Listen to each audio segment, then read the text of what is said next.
ಕೊನೆಗೂ big boss ವೀಕ್ಷಕರಿಗೆ ಖುಷಿ ಸುದ್ದಿ ಕೊಟ್ಟಿದೆ ತಂಡ. ಇದು ಜಗತ್ತಿನ ಅತಿ ದೊಡ್ಡ ರಿಯಾಲಿಟಿ ಶೋ. ನಿಜವಾದ ಕಿಚ್ಚಿರೋದು ಆ ಮನೆ ದೇವಿ ಭಗವತಿ ಫಸ್ಟ್ ನನಗೆ ಆಶೀರ್ವಾದ ಮಾಡಿ ಕಾರ್ಯಕ್ರಮ ಚೆನ್ನಾಗಿ ನಡೆಸ್ಕೊಳ್ಳಿ ಅಂತ. ಹಾಗೇನೆ ಈ ಮನೇಲಿ ಬರುವಂಥ ಎಲ್ಲ ಕಂಟೆಸ್ಟೆಂಟ್ಸ್ಗಳ ಮೇಲೆ ನಿಮ್ಮ ಆಶೀರ್ವಾದ ಇರಲಿ.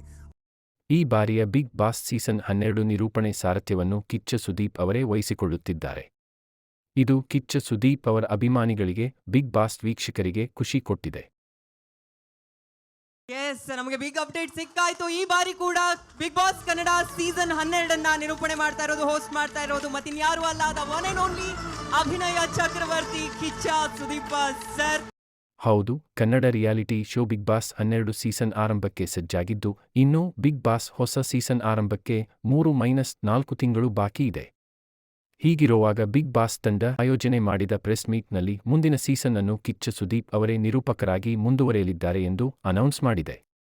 ಕಳೆದ 11ನೇ ಸೀಸನ್ ನಡೆಯುತ್ತಿರುವಾಗಲೇ ಕಿಚ್ಚ ಸುದೀಪ್ ಇದು ನಾನು ನಡೆಸಿಕೊಡುವ ಕೊನೆಯ ಸೀಸನ್ ಅಂತ ಅನೌನ್ಸ್ ಮಾಡಿದ್ದರು. ಕಿಚ್ಚನ ಈ ಮಾತು ಬಿಗ್ ಬಾಸ್ ವೀಕ್ಷಕರಿಗೆ ಶಾಕ್ ನೀಡಿತ್ತು. ಇದೀಗ ಬಿಗ್ ಬಾಸ್ ಸೀಸನ್ 12 ಶುರುವಾಗೋದಕ್ಕೆ ಇನ್ನು 3-4 ತಿಂಗಳು ಬಾಕಿ ಇದೆ. ಹೀಗಿರುವಾಗ ಕಿಚ್ಚ ಸುದೀಪ್ ಅವರ ಮನಸ್ಸನ್ನ ಆ ವಾಹಿನಿ ಒಲಿಸುವುದಕ್ಕೆ ಪ್ರಯತ್ನ ಕೊನೆಗೂ ಅಭಿಮಾನಿಗಳಿಗೆ ಗುಡ್ ನ್ಯೂಸ್ ಕೊಟ್ಟಿದ್ದಾರೆ. ಇನ್ನೂ ನಿನ್ನೆ ನಡೆದ ಸುದ್ದಿಗೋಷ್ಠಿಯಲ್ಲಿ ಮತ್ತೆ ಬಿಗ್ ಬಾಸ್ ನಿರೂಪಣೆ ವಹಿಸೋದಕ್ಕೆ ಕಾರಣ ಏನು ಅಂತ ಬಹಿರಂಗಪಡಿಸಿದ್ದಾರೆ. ಈ ವೇಳೆ ಮಾತಾಡಿದ ಅವರು, ಬಿಗ್ ಬಾಸ್ ಶುರುವಾಗುತ್ತೆ ಅಂದ್ರೆ ಅಷ್ಟೊಂದು ಜನ ನೋಡ್ತಾರೆ ಅಂದ್ರೆ ಅದಕ್ಕೆ ಅಷ್ಟು ಇಂಪಾರ್ಟೆನ್ಸ್ ಇದೆ.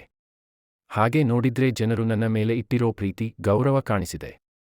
ನಾನು ವಾಪಸ್ ಬರೋದಕ್ಕೆ ಮುಖ್ಯ ಕಾರಣ ಪ್ರತಿಯೊಬ್ಬರೂ ನನಗೆ ಕರೆದ ರೀತಿ ಇರಬಹುದು. ಅವರು ನನ್ನ ಮೇಲೆ ಇಟ್ಟಿರೋ ಪ್ರೀತಿ ಇರಬಹುದು. ಜನ ಅಭಿಪ್ರಾಯ, ನನ್ನ ಸ್ನೇಹಿತರು ಈ ಬಗ್ಗೆ ಹೇಳಿದ್ದು, ಬಿಗ್ ಬಾಸ್ ಟೀಮ್ ಪದೇ ಪದೇ ಬಂತು ಮನವೊಲಿಸಿದ್ದಕ್ಕೆ ನಾನು ಇದ್ದೇನೆ ಅಂತ ಹೇಳಿದ್ದಾರೆ.